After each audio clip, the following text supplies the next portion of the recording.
JLF's Brave New World welcomes you back to our second session of the day. Those of you who missed the earlier session, Silence in the Age of Noise, with Erling Kage and conversation with Osni Seerstad, and all of the other fabulous sessions we've had, you can catch these on Facebook page JLF Litfest or on our YouTube channel Jaipur Litfest JLF. Our official radio partner is Red FM Bajate Raho. Our next session is Dara Shukoh, Supriya Gandhi in conversation with Ira Mukhoty. Dara Shukoh's tolerance towards other faiths and the myths and the anecdotes surrounding him continue to fuel the popular imagination. Even today, over 350 years after his death, the debate rages on. What if this good Mughal had ascended the throne instead of his pugnacious younger brother, Aurangzeb? How would that have changed the course of Indian history?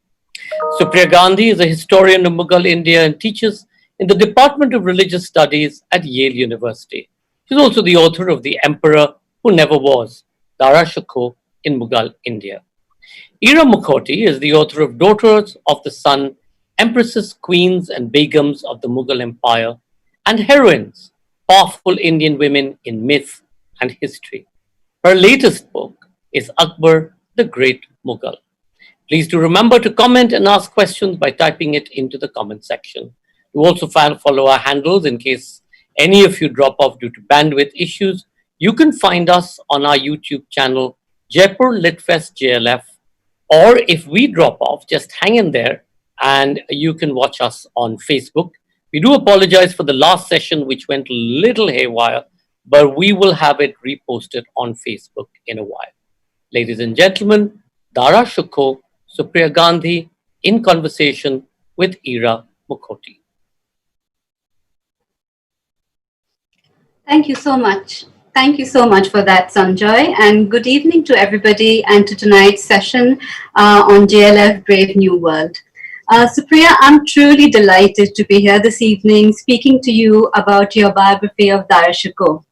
Now, Dara Shukoh is enormously popular in India, in the popular imagination. He's a very beloved figure. But let's be very frank here. In the huge gamut of Mughal India, all the emperors and the different personalities who reigned here, he does remain, in terms of what he accomplished, a somewhat obscure figure. He had one job, to become emperor, and he failed pretty spectacularly at that. You yourself are an academic, a scholar of religious and Sufic writings, a scholar of Persian writings. So what drew you in particular to the figure of Dara Shukoh, and why did you use the narrative style to get his story across? So nice to speak to you today, Ira, and good morning, good afternoon, good evening to all the viewers. Ira, I especially appreciate the fact that you're taking time out to engage with me on my book when you've just released a book yourself. So thank you, and I think there are a lot of parallels and connections that one can draw between Akbar and Dara Shukoh, some of which might come out in this discussion.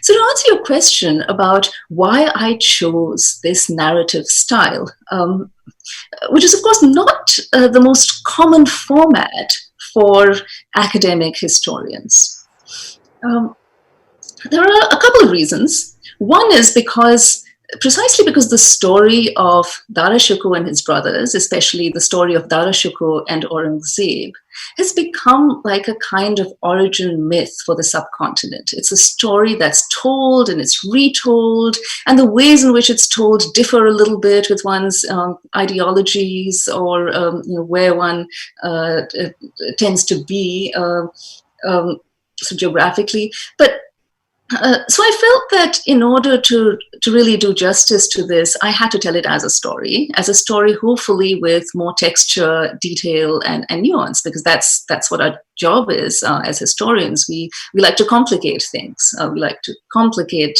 narratives that might otherwise seem as self-evident or sort of really easy and simple.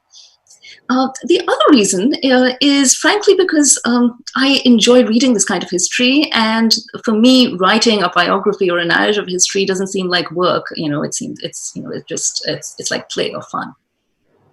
And this binary narrative that we have about Dara Shukoh, that he was a mystic prince, somebody who had his head in the clouds to a certain extent, and he could never really be an effective ruler. But what you have found, and as we know, the Sufi symbology was something very essential to the job of building sovereignty. From the time of Babur, Humayun, they were associated first with the Naqshbandi Brotherhood in Central Asia, then the Chishtis with Akbar, and then, of course, the Qadris, as you have found out. So this was not something totally unrelated to ruling and to sovereignty that Dara was doing.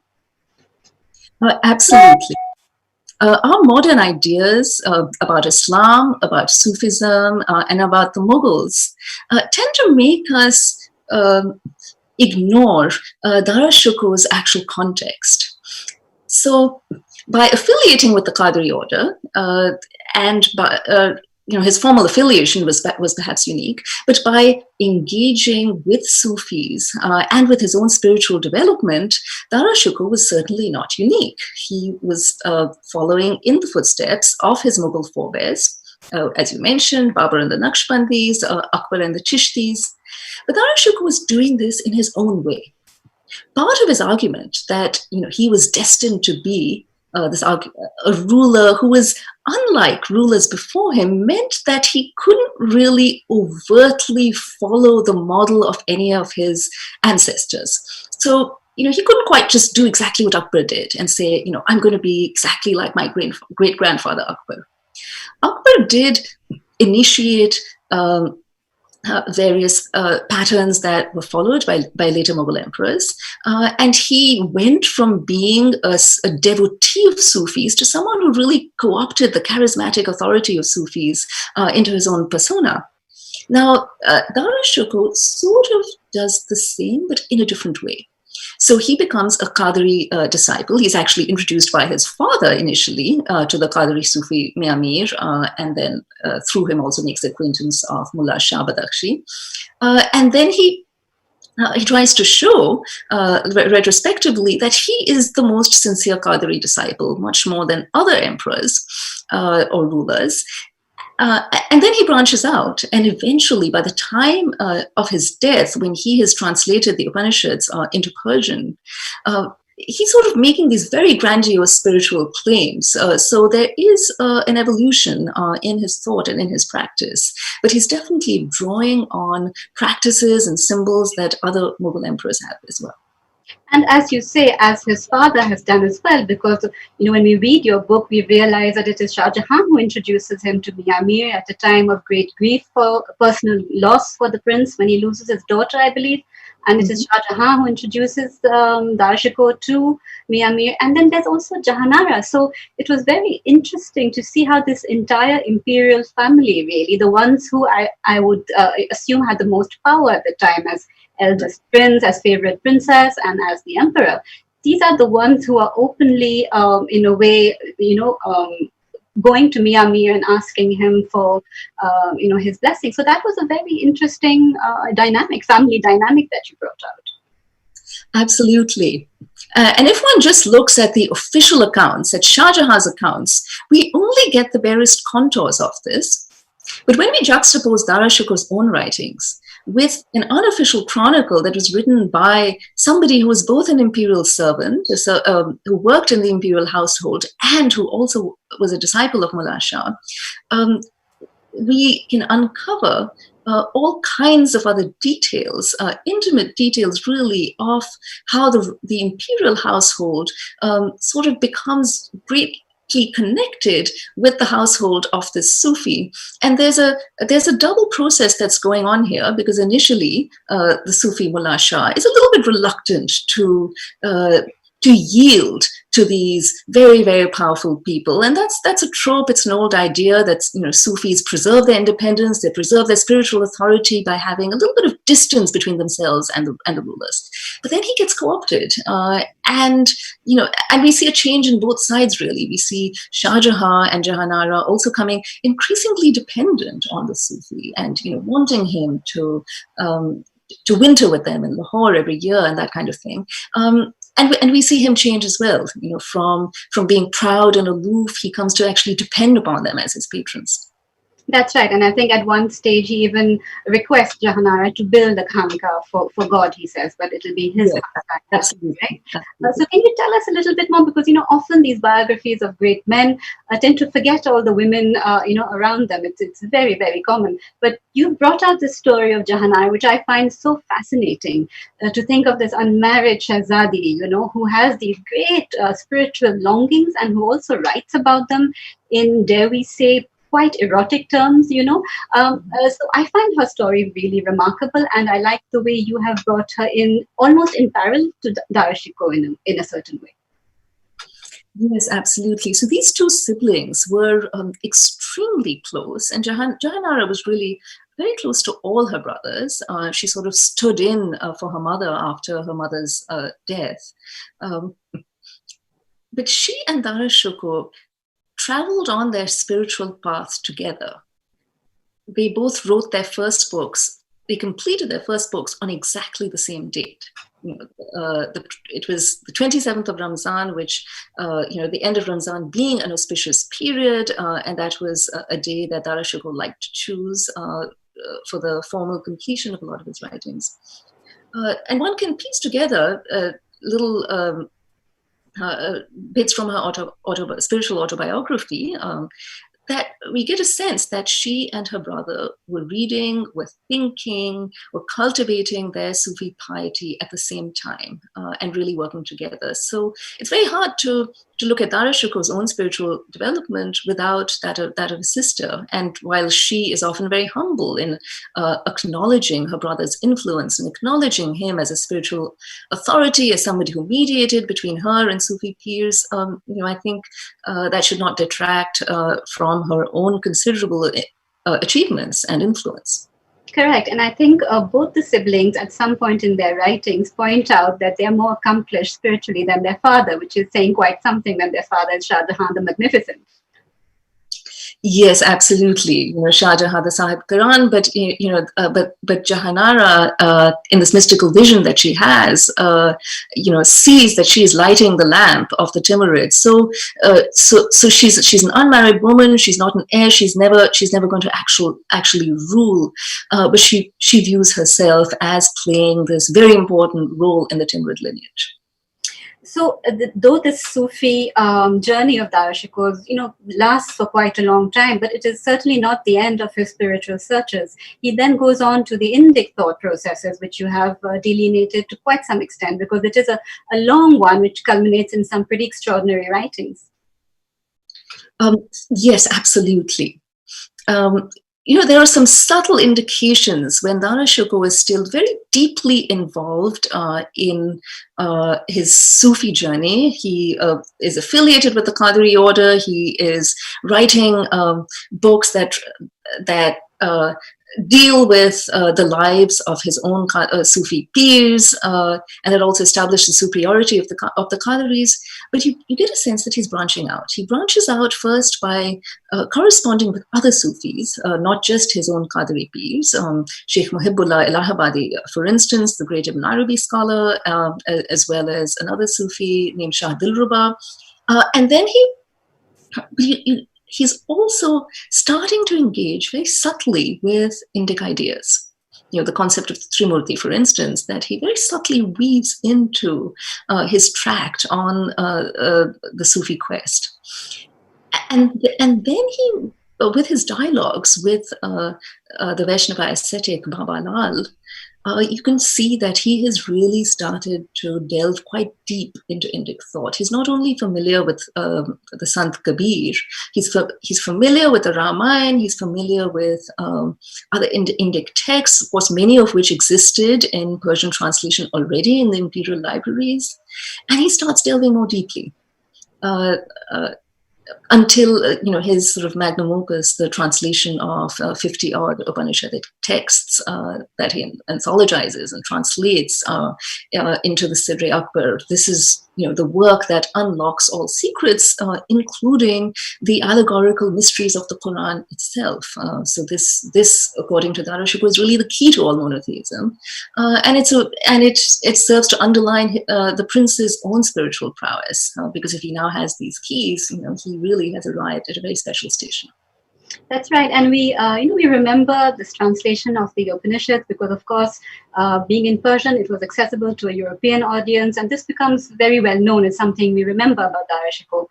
But what you brought out, and which I hadn't really, remembered or thought about, is that by translating these works, Sanskritic works, into Persian, they actually also become available to a much larger Hindu audience who is now trained in Persian. All the writers and the scholars at court and the scribes who have, because of Akbar's reformation of the madrasa system and shifting away from it being purely a religious kind of education, many more Hindus entered the madrasa system and are now conversant in Persian. So they now have access to their own, holy texts, which I find a very fascinating point that you brought out. Yes, because the Upanishads, which might have been read, discussed, and commentated upon in various Brahmin communities, once translated into Persian, become accessible to a broader segment. Of course, these were still elites. Anyone who was literate was an elite at this period of time. But it did mean that a wider audience could read and access these works. And we see this even more prominently in the 18th and 19th centuries, when the full effects of the system that you mentioned, instituted by Akbar, can be seen in the expansion of the Mughal bureaucracy, in the administration, and the rise of these various classes of Hindus who for generations had been in Mughal government service, who were fluent in Persian and who could read Persian far more easily than they could read Sanskrit, if they could read Sanskrit at all. So do you think, given that there was an element of pragmatism maybe as well to Dara Shukoh in doing his Indic work, do you think it was a way to reach out to the Rajputs, who had always been, of course, a very important, important members of Mughal society, and they needed their alliance and their loyalty? Do you think this played a part, a small role at least, in his desire to translate all these works, to become immersed in Indic thought? Yeah. So absolutely, I think the two need to be seen side by side, and at the same time, I'd hesitate to sort of make a simplistic argument, that Dara Shukoh was just doing this to please the Rajputs. There was a genuine intellectual curiosity. There was, on Dara Shukoh's part, there was also a tradition of actually using translation as part of the expression of sovereignty, which is what Akbar did. So he was tapping into this. He was tapping into a larger grammar and vocabulary of kingship that existed. And at the same time, yes, he picked on certain texts that resonated with Rajputs. Later on, we see from Jaswant Singh of Marwar, we see a whole lot of texts that were translated into Hindavi, into Braj Bhasha, which was similar to the texts that Mughal emperors liked, various Vedantic texts and so on. So we see that there's a similar interest in the kinds of Indic religious works that Rajput emperors liked and cultivated, and the ones that Mughal rulers did as well. And yes, the period of time when he was most engaged in translating these Indic texts coincided with his greater overtures to Rajput rulers, and it also coincided with a time when Aurangzeb was, sending diamond rings and like lovely messages to Rana Raj Singh, for instance, and assuring, when Aurangzeb too was extolling religious harmony in his dealings with Rajputs. Correct. I think at one point all four brothers were wooing the Rajputs in one way or the other, marrying into families and sending gifts in various ways. So you can see how important the Rajput allegiance was to all the princes at this point, as things began hotting up, I suppose.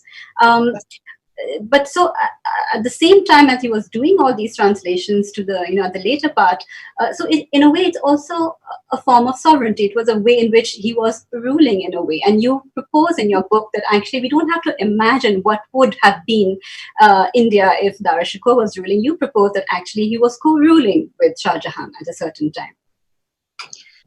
Yes, I feel that especially when he goes to Shah Jahanabad and he has a few years settled there in this grand city that has been newly built by his father, and sister, and in which he's also played a part. he really is co-ruling. He's engaged in sort of realpolitik. He's engaged in the process of governance, scheming against his brothers, trying to build allegiances with Rajputs, trying to quell rebellion. So he's paying very close attention to what's going on in the empire. He and his father are working in concert. And he's also doing what Akbar did in his own court since the 1580s. He's hosting Brahmins, and his father is doing this. His father is as much involved. So, for instance, Dara Shukoh's interlocutor, Kabindracharya Saraswati, this respected Sanskrit intellectual from Benares, is hosted many, many times at Shah Jahan's court. And Shah Jahan is giving him generous monetary rewards. These are coming from the emperor. So it's really, so Dara Shukoh and Shah Jahan are working in tandem, whether it's sponsoring these sort of literary and intellectual activities or deciding what happens in the kingdom. Right, and he also does get some military experience, because we often think Dara Shukoh was always in the capital, always with his father, and always involved in all these cerebral pursuits. But he does have a few very big campaigns, including Kandahar. Yes, and Dara Shukoh's Kandahar campaign in 1653 is often cited as an example of his poor military skills.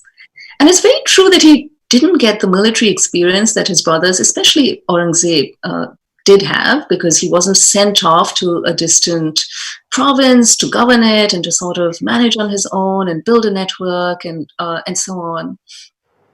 At the same time, we need to keep in mind that other Mughal princes, including Aurangzeb, and other Mughal efforts to take Kandahar had not been successful. It was just logistically very, very difficult. They didn't have great artillery. They had to travel long distances, and I've detailed, some of the very difficult logistical challenges that they did face. Added to the fact that the armies and the generals who went to Kandahar had already done that a couple of times. They must have been absolutely exhausted, and they were told to sort of get up and go again for something that they probably knew was futile. And I like the way in which he planned quite extensively. I think he built a fort, a sort of mock-up. Yes, that's right. And coming to Aurangzeb, we often think of Aurangzeb as this very austere character who started attacking Dara Shukoh on the grounds of heresy very early on, when he had the chance. But actually, Aurangzeb was placing himself or situating himself very similar. When I was reading your book, it reminded me of the challenge posed by Akbar's half-brother, Mirza Hakim, who does exactly the same thing. He poses as the perfect Timurid prince, the Central Asian Timurid prince, as opposed to Akbar's more eclectic Hindustani persona. So there is a tradition of this sort of a challenge by saying, I'm the more Timurid, the better Timurid Sunni option for you. It's not really heresy as such. It's something quite well established, which it seemed to me was what Aurangzeb was attempting to do when he first challenged Dara. Yes, that's a good point. There are definitely earlier Timurid models whom Aurangzeb was invoking, and it's also true that Aurangzeb's austerity, his disinterest in music, for instance, or art, and all of that, is a bit overstated. There has been some recent scholarship on that. With Aurangzeb, it took a while for him to really formulate his justifications for having Dara removed, and the grounds were not always grounds of heresy. I would say, though, that in contemporaneous sources, it does seem early on that Aurangzeb is sort of whether it's these dog whistles or vague accusations, he is trying to attack Dara Shukoh's character as a devout Muslim, but these accusations do not crystallize. They do not take a very sort of a solidified, clear form until Aurangzeb's accession, until much after Aurangzeb's accession. Right, and what was interesting towards the end, when battles start heating up, is that Aurangzeb seems to be much more successful at co-opting Rajput loyalties as opposed to Dara Shukoh. I would have thought maybe the other way, Dara was always in the capital, maybe reaching out through his writings. But actually, Aurangzeb, is he the cannier one then? Does he understand human psychology better? He's somehow able to get them either on his side or to stay neutral. Yes, so he had been cultivating them and writing them for a while now, and various Rajputs who were either initially on Dara's side, then stayed out of the fray. They wanted to see which way the wind was blowing, and then they eventually joined Aurangzeb. And we often forget, we talk about the battle, we talk about his writings, but we forget the aspect of the miniature paintings. Dara Shukoh also sponsored a Muraka, an album which we don't talk about enough, I find. What can you tell us a bit about that?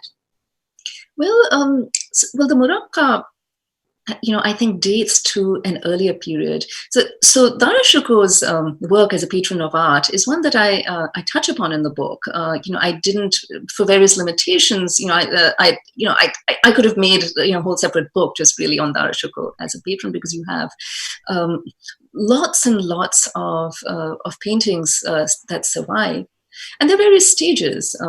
I see. So it seems to me, and in agreement with the arguments made by Jeremiah Losty, the art historian, that the Muraka dates from a fairly early period of Dara Shukoh's life. It wasn't uncommon for princes to have Murakas. Apparently, I've seen a reference to a Muraka that Aurangzeb made, and it's somewhere, it used to be somewhere in Murshidabad, and I would just love to. That would be interesting to see. Yes, absolutely. But Salim had one when he was a prince. Yes, exactly. So it was not uncommon for Mughal princes to have these albums. Later on, Dara Shukoh's patronage seems to have really focused on his Qadri piece. And again, it may not have only been Dara Shukoh's, it was Jahanara's as well. As we know from her spiritual autobiography, she used these paintings of her peers for spiritual purposes. She would sort of she would gaze upon them to have a kind of communication with her. That's right. She could not have a direct contact. Being a woman, she couldn't directly be in touch with him. So she found many other ways actually to get a sort of access to him, even through food. Yes. And then there are many other paintings that use a whole range of symbols to show Dara Shukoh as an ideal ruler. And a number of women painted as well. I noticed in the Muraka, Nadira Banu Begum and perhaps Jahanara Begum herself. That's right. Yes, I mean, Losty has made the argument that we can identify these particular women. And, throughout when things get much more tense with the war of succession, I noticed that, we tend to think Jahanara was on Dara Shukoh's side and Roshanara Begum was more Aurangzeb's supporter. But Jahanara seems to have been writing to Aurangzeb right till the end. And he's asking for her advice, for her point of view. So she seems to have remained influential, though no doubt Aurangzeb must have known that she had a fondness for Dara Shukoh. Yes. So the two had a close relationship. We do have about 16 letters that he wrote to her. We don't have her letters, but we have the letters that he wrote to her when he was a prince. And, we can see through these letters that she was, like a caring elder sister. She would send him sort of murabbas and preserves from the imperial kitchen. She would send him the right astrologically significant time for him to enter the city and pay respects to his father, and so on. So she maintained her relationships with all her brothers. And though, yes, she did have the special relationship with Dara Shukoh, and Dara Shukoh and Shah Jahan were really almost inseparable, she made her peace with Aurangzeb's accession. And I think she played some role in trying to reduce conflicts for the next generation. Correct. And yes, that's right. She was very respected at Aurangzeb's court too, despite the fact that, she had gone with Shah Jahan and stayed at Agra. Something that is also people accuse Aurangzeb of is of having been very bloody and of having killed his brothers. But I remember reading your book. it came back to me how bloody Shah Jahan's succession was as well. This had been going on for some time, and certainly Shah Jahan did away with a lot of cousins and brothers and nephews, and so it was a bloodbath as well. Absolutely, which is why I included that in the story, because it really foreshadows what happens later on, and right. it is not. And it was, I suppose, a product of this co-sovereignty system. The fact that there was no law of primogeniture, any prince could say that he was ambitious enough and powerful enough to claim a stake to rule.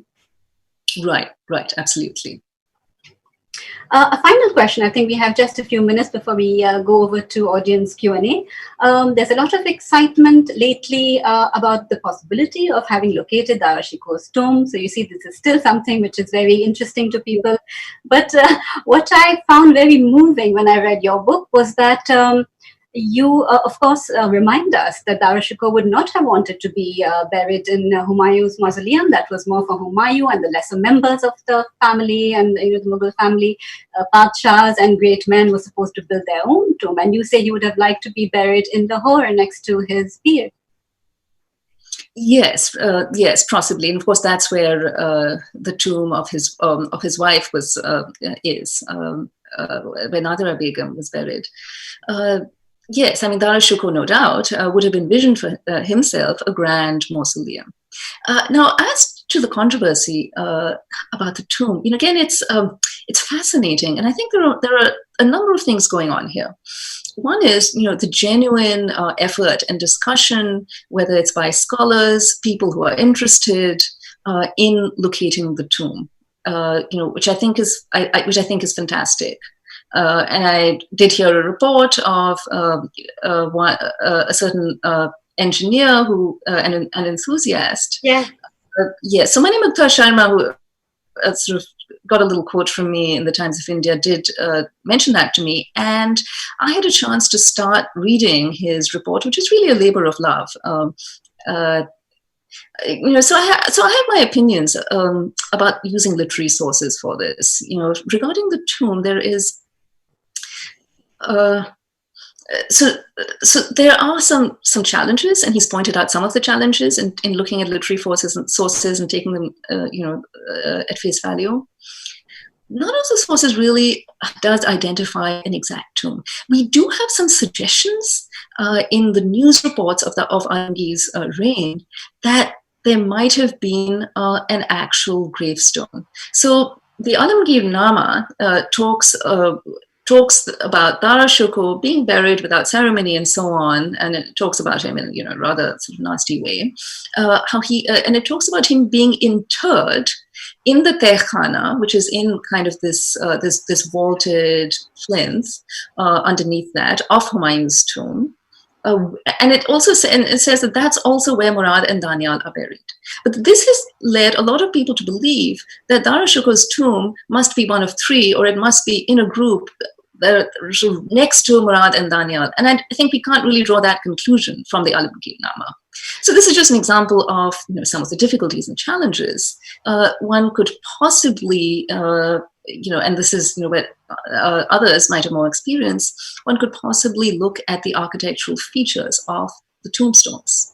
If we assume that there was a tombstone, and there's some suggestions that he might have had a tombstone. Not all the graves they have tombstones, and then look at the architectural features and see, well, which tombstone looks like it might have been from the mid-17th century, and then maybe that'll help us determine. I still think we can't be absolutely sure about it. But still an exciting point to leave off this discussion, that today in the 21st century, we are still wondering where the 17th century prince may have been buried. We have time for a few questions, so let me get on with them. Sachdev Ramakrishnan asks that Dara Shukoh departed from the prevalent tradition of polygamy by marrying Nadira only, whom he loved a lot. Was he therefore very singular in his personality and orientation? Okay, so regarding polygamy, I don't think we can say for sure that Dara Shukoh was monogamous. What we can say is that there was this language of of monogamous love that was developing. We see that with Jahangir and Nur Jahan. We see that with Shah Jahan and Arjuman Banu Mumtaz Mahal. We see chroniclers extol that. We see Dara Shukoh write of his own intimacy and love for his dearest friend, Nadira Begum. But, there are some suggestions that Dara Shukoh was in love with various other people. I didn't go into his possible, lovers or concubines because, again, one can't be sure. There are stories of gulsaf and portraits of women who might have been the object of Dara Shukoh's feelings, definitely. Staying on the subject of women, Rana Savri asks, talking of sisters, any information on Gohar Ara? She's completely lost in history. The last child.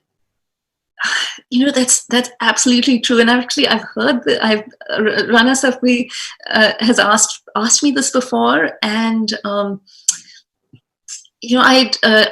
would love to find out more. And there definitely might be some ways of finding out more about Gohar Ara. The Persian sources that just most prominently have Jahan Ara. There's just more text that seems to be attributed to Jahan Ara, and we even have some specimens of writing in her own hand.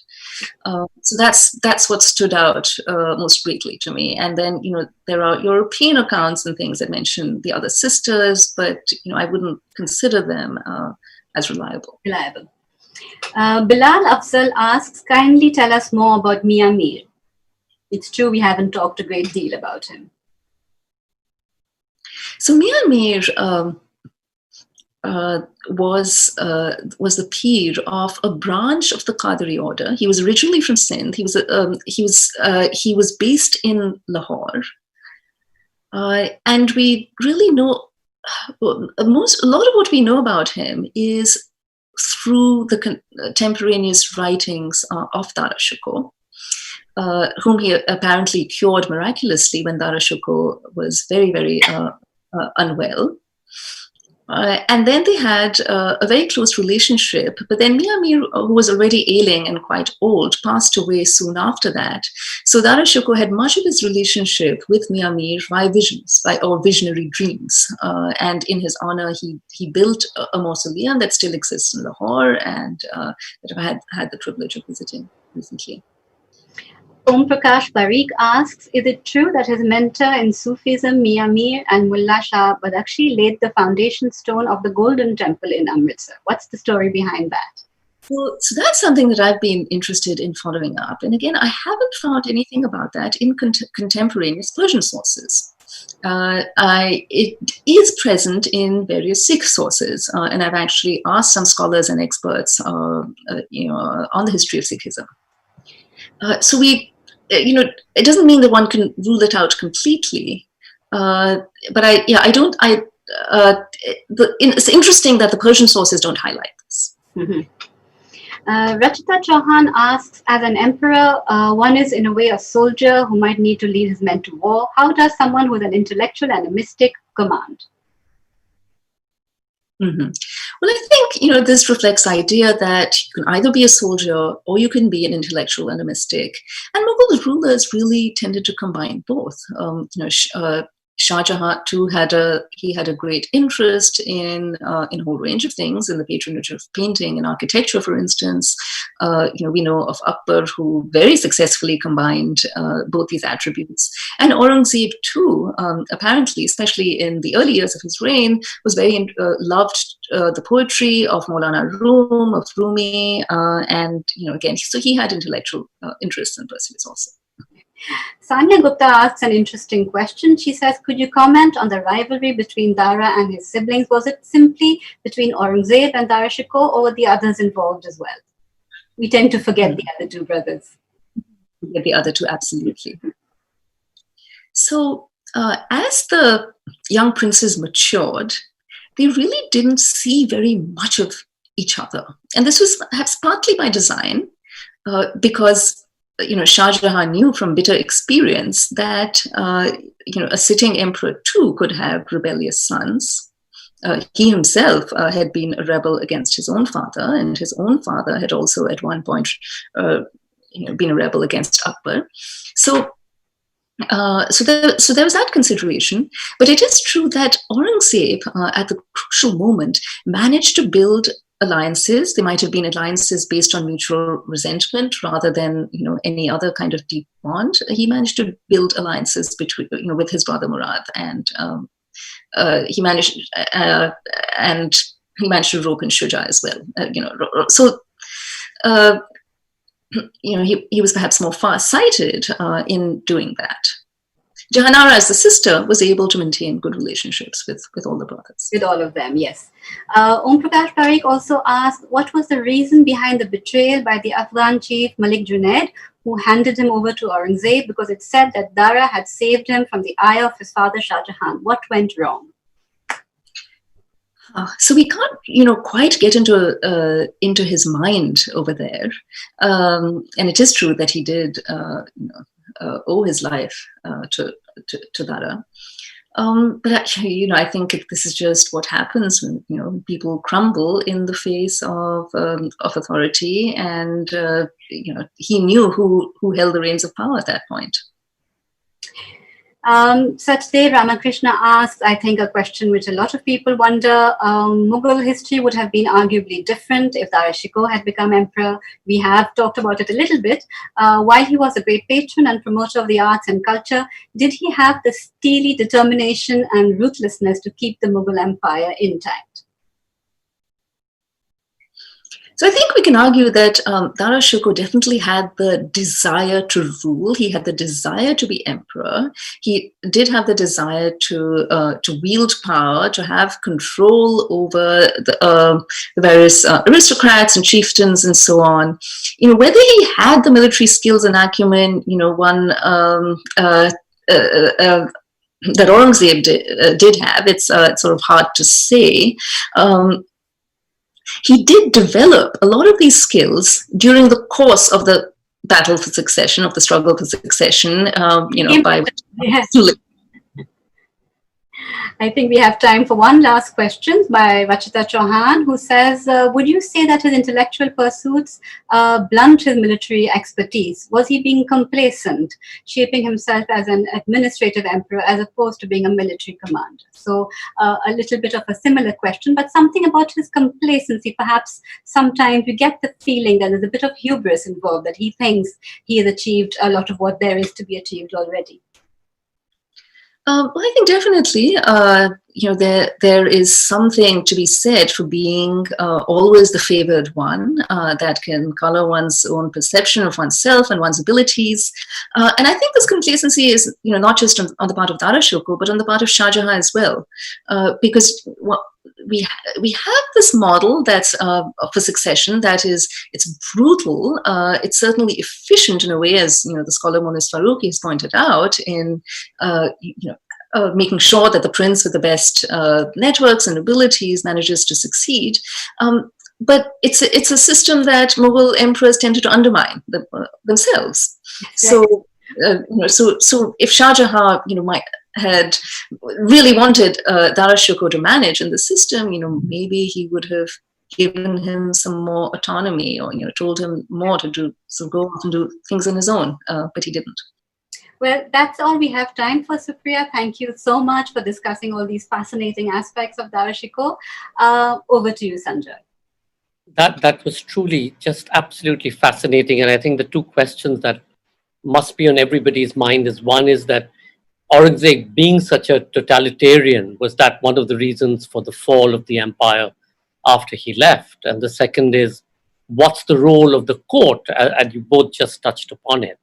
What's the role of the court and the courtiers in ensuring the next person to the throne? And it's quite different, or it's perhaps the same, whether it was in Spain or across Europe and in India. But absolutely fascinating. And there've been so many questions that have continued to stream through, and I'm sorry we haven't been able to answer all of them, but I hope everybody gets to buy both your books the minute this lockdown is behind us, and sort of read and discover for themselves these two great personalities that ruled India for so long. So thank you, Supriya Gandhi. Thank you, Ira Mukhoty, for that wonderful and in-depth analysis. And thank you all for watching and being such a great audience. And thank our official radio partner, Red FM Bajate Raho. And please do remember to log in on Saturday, the 30th of May, and Sunday, the 31st of May, for another great set of sessions. On Chapel Sands, My Mother and Other Missing Persons, Laura Cumming in conversation with William Dalrymple. Laura Cumming book on Chapel Sands, My Mother and Other Missing Persons was one of the big non-fiction hits of last year and was shortlisted for a swathe of major prizes.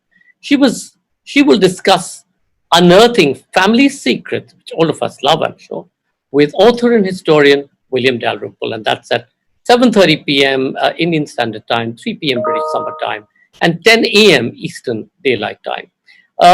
Post that is The Far Field, Madhuri Vijay in conversation with Meeta Kapoor. Madhuri Vijay's award-winning debut novel charts a journey of discovery from Bangalore to the distant and conflicted landscapes of Kashmir.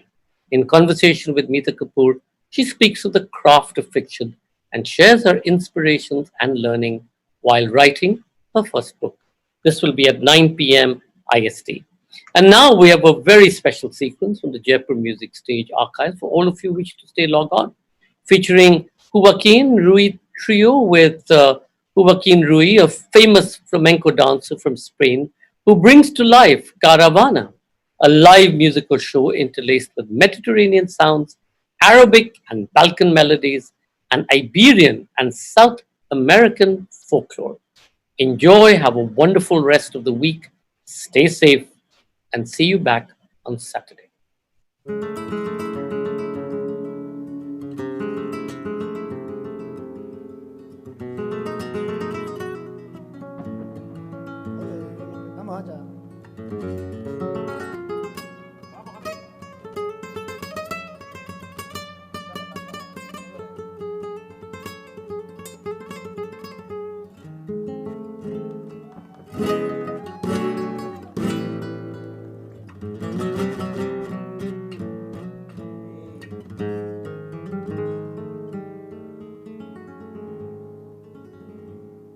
Casas pa' torrear,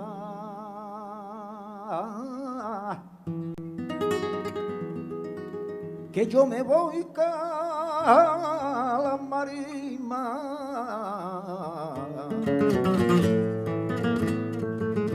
ya casas pa' torrear,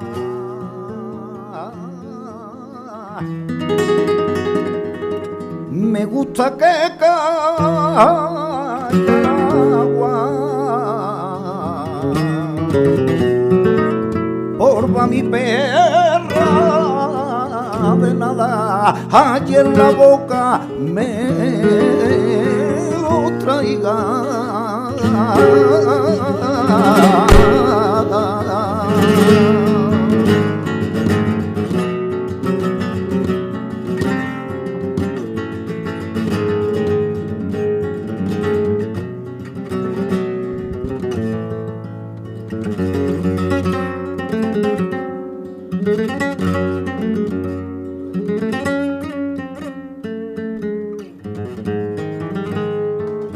Ay de cristal,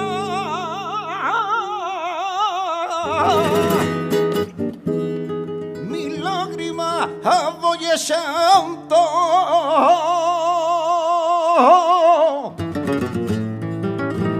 y en un paso de cristal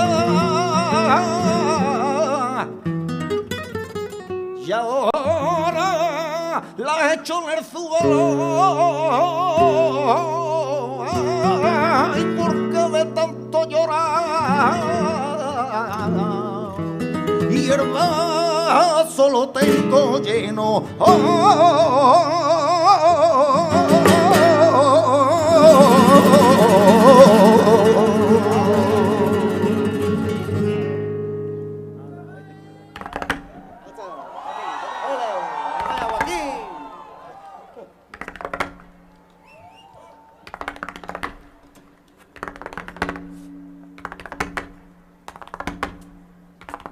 Dale.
Que con lo mucho que yo te camelo, la pobre vida mía sin tu amor se acaba. La pobre vida mía sin tu amor se acaba.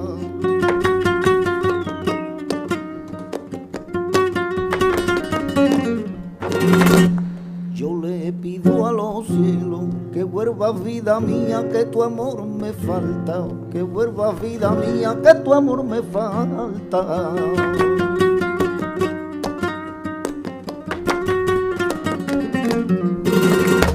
Ay tú, ay como nadie,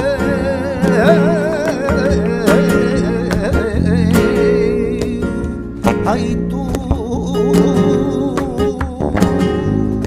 eres la estrella, la que ilumina mi noche. La que ilumina mi noche y tú no apareces en ella. ¿Cómo quieres que te quiera si tú no me has querido como yo? Ay, compañera, no tendrá nadie en la vida. ¿Cómo quieres que te quiera si tú no me has querido como yo? Ay, compañera, no tendrá nadie en la vida.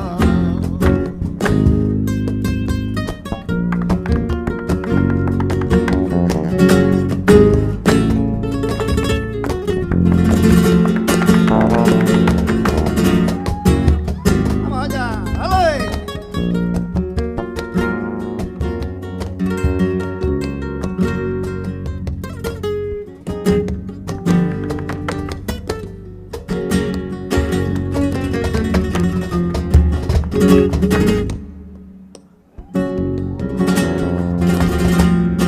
Y ayer te vieron pasar sin pena y sin pena.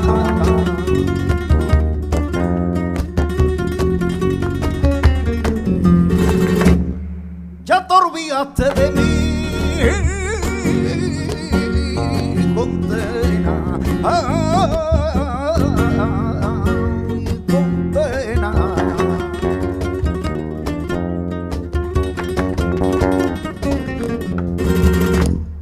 No quiero que vuelva más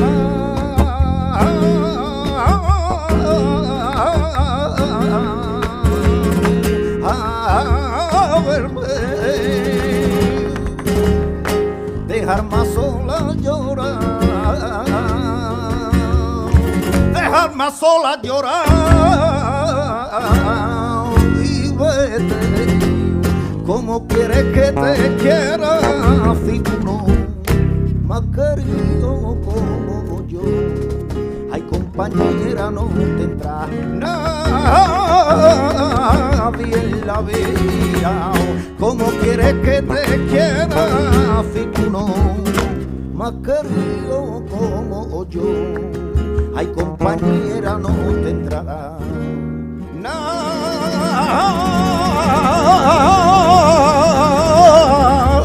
en la vida.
conocí